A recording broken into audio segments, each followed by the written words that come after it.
Hello student, welcome to my channel My Audio Classes. We will discuss about the chapter 4 Class 9 A Truly Beautiful Mind. Summary in Hindi and English. Albert Einstein का जन्म 14 मार्च 1879 को Germany के उल्म नामक शहर में हुआ था।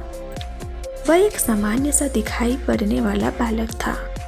उसकी माता तो उसे एक विचित्र बालक मानती थी। उसने बहुत देरी से बोलना शुरू किया और जब वह बोलता था तो प्रत्येक शब्द को 2 बार बोलता था।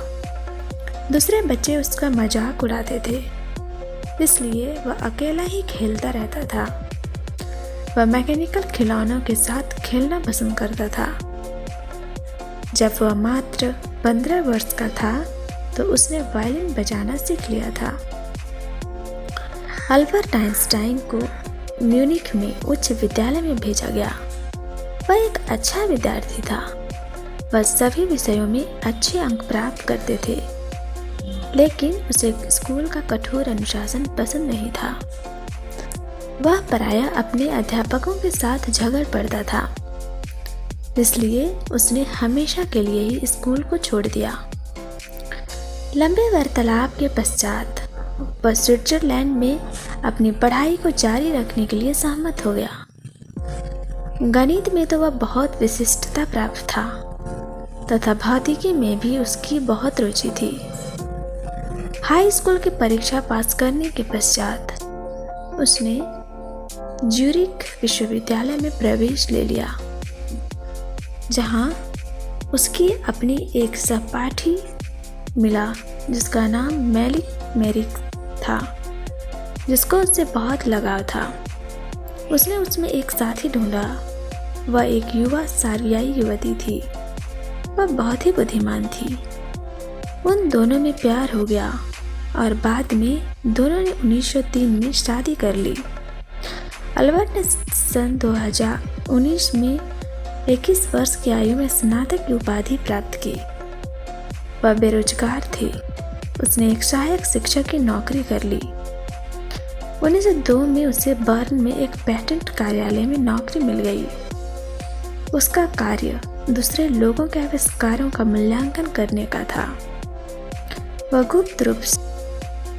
गुप्त रूप से अपने सिद्धांतों को भी विकसित कर रहा था।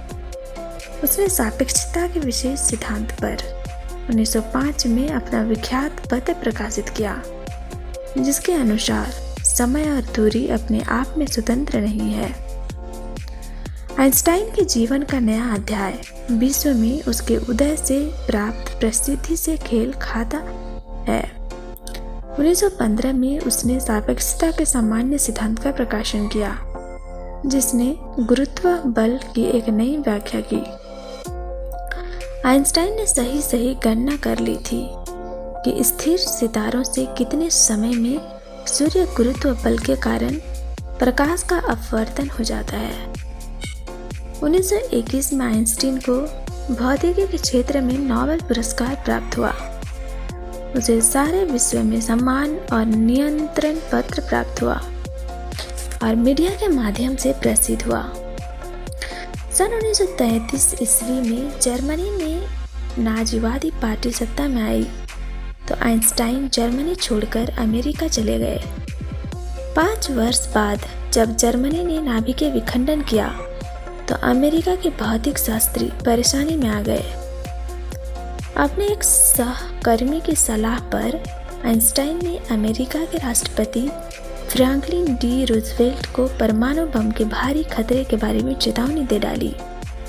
उसके शब्दों ने रूजवेल्ट को प्रभावित किया। अमेरिका वालों ने इस गुप्त योजना के अंतर्गत परमाणु बमों का विकास किया और अगस्त 1945 में उन्हें जापान के हिरोशिमा और नागासाकी शहरों के ऊपर गिराया। आइंस्टाइन युद्ध को तबाही से बहुत अधिक विचलित हो उठा। इस बार उसने संयुक्त राष्ट्र के नाम एक लंबा पत्र लिखा, जिसमें उसने विश्व सरकार बनाने का प्रस्ताव रखा। आइंस्टाइन राजनीतिक में और अधिक लेने लगे। उसने ख्याति प्राप्त की।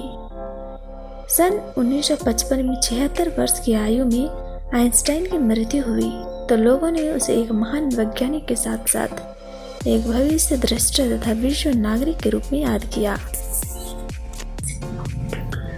A truly minded mind summary. This chapter is about Albert Einstein. The title of the chapter, A Truly Beautiful Mind, refers to Albert Einstein, as he was a great scientist. Moreover, this chapter is a short biography of this, where they highlight some of these qualities. Also, the chapter shows Albert's interest in mathematics and physics and his ordinary human attribute. However, the title A Truly Beautiful Mind may let you wonderful how a scientist's mind can be beautiful. It is because in this lesson we get to know about another aspect of this life, his other side, that he believes in humanity. Moreover, he adopted world peace, non-violence, this entire life. That's why the title refers to him as a truly beautiful mind. In 14th March 1879, Albert Einstein was born in the German city of Ulm. Until the age of 2.5 years, he could not speak, and when he began speaking, then he spoke very word twice. In childhood, his playmate considered him to be boring. His mother also thought that he was crazy because of the abnormally large size of his head.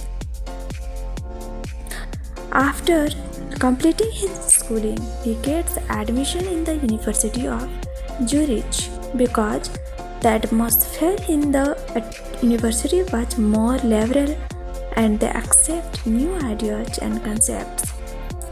Besides, he has more interest in physics and mathematics. At the university, he met a fellow second student, Malika Merrick. She was equally clever and intelligent. Afterwards, they married and 2 sons, but unluckily their marriage didn't last and they split in 1990. Subsequently, after finishing his education, Albert worked as a technical expert in the patent office at Bern. Also, there he secretly worked on his idea of the relativity. Moreover, in 1945, when America thrown down the atomic bomb on Hiroshima and Nagasaki, he was deeply hurt. Also, he writes a letter to the United Nations for the formation of the world government, so that it can prevent securing of the destruction. In last stage, he has spent most of it in the politics advocating world peace and democracy.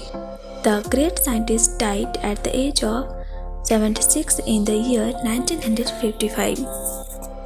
Thanks for watching and do like, share and subscribe my channel. Thank you.